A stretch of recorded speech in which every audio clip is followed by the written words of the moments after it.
आज आपण आपल्या किचनमध्ये कडव्याच्या डाळिंब्यांची छानपैकी अशी जिरं खोबरं लावून आमटी करणार आहोत।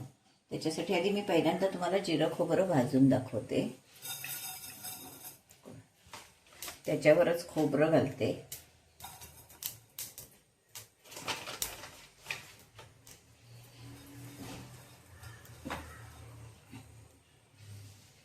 आपण चांगलं भाजून घेऊया।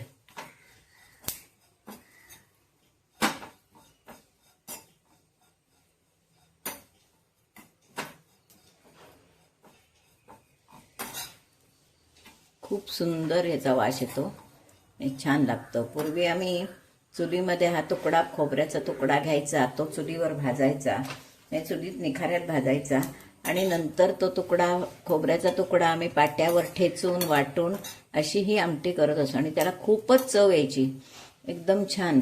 असंच आम्ही जिरा खोबऱ्याचं पिठलं सुद्धा कोळथाचं करायचं, ते पण खूप सुंदर लागतं। म्हणजे त्या जिऱ्या खोबऱ्याच्या ताजं जिरं खोबरं जे आपण वाटून लावतो त्याचा एक वास खूपच सुंदर येतो।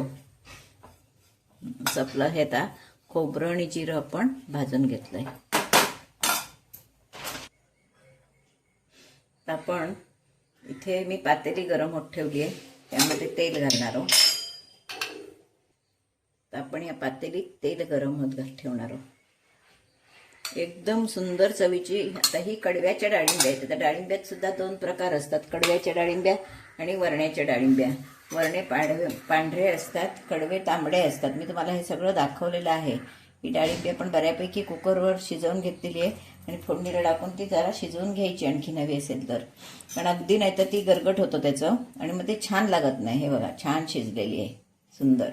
पण तरी सुद्धा वाटली तर थोडी आणखीन शिजवून घ्यायची। तर आपण त्यामध्ये मोहरी टाकणार आहोत। तापलं नाही तेल, पण जिरं मोहरी फोडणीला टाकली आहे। हे बघा चांगले तडतड आवाज यायला लागलाय। त्याच्यात थोडी मी सुकी मिरची पण टाकणार आहे, छान खमंगपणा येतो त्याचा। सुक्या मिरचीचा खमंगपणा चांगला येतो। लाल तिखट घालणारच आहे, पण थोडी मी सुकी मिरची खमंगपणासाठी म्हणून घातली आहे।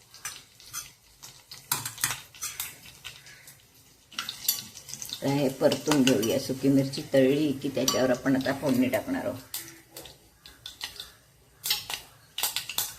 हळद घालणार आहोत, हळद आणि हिंग, ठराविक अगदी रेग्युलर फोडणी सगळी। आता आपण त्याच्यावर डाळिंब्या घालणार आहोत।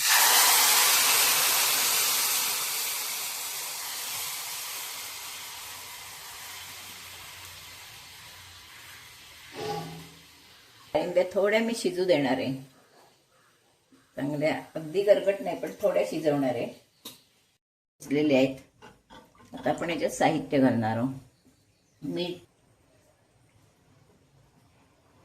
चवीप्रमाणे, मीठ, लाल तिखट, सुकी मिरची मी टाकली आहे एक फोडणीला, पण ती तिखटपणा काही त्याचा येणार नाहीये, त्यामुळे तिखट हे रेग्युलर आपण घालतो एवढं।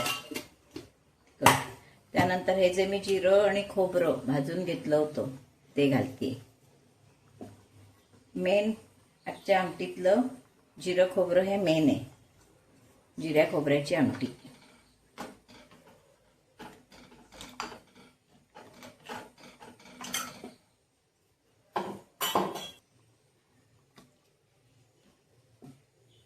साठी थोडासा गूळ, कारण कडवा थोडा उग्रट असतो म्हणून।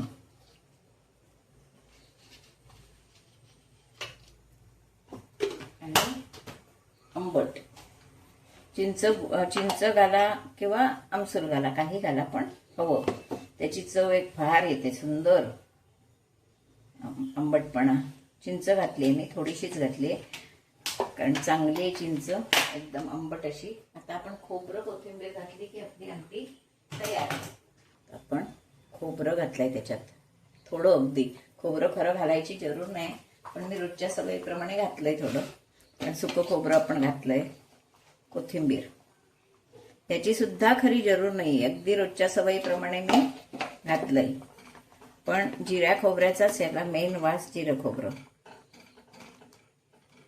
अशी आपली आता ही आमटी सुंदर तयार आहे. 1-2 मिनटं आपण उकळायला दिली की आमटी तयार. छान आमटी आपली डाळिंब्याची जिरं खोबरं लावून केलेली आमटी खाण्यासाठी तयार आहे.